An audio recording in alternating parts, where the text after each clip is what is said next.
Sabi guys, idea and tips na naman. So panoorin natin to guys, oh. Grabe yung kalam ni Uncle guys. Gamit niya yung mags ng sasakyan, no.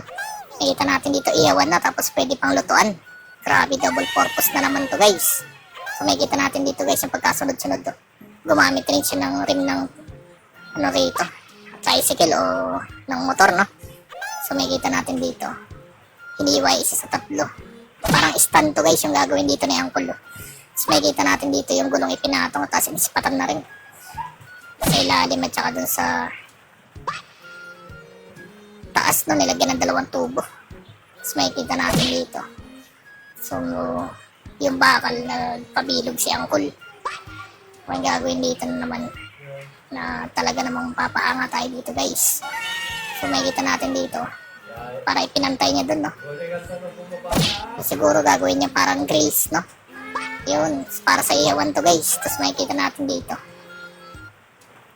so yan yung pinaka-grilled niya para pang iyaw. Tapos yun, nilagay na isang bilog. So yun guys, oh, yung tubo na yun na nilagay para pala yun dun guys, oh, para na papalit-palitan.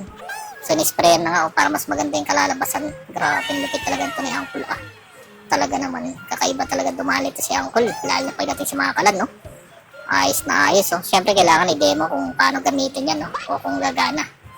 So lagay na nga ng kahoy si Uncle.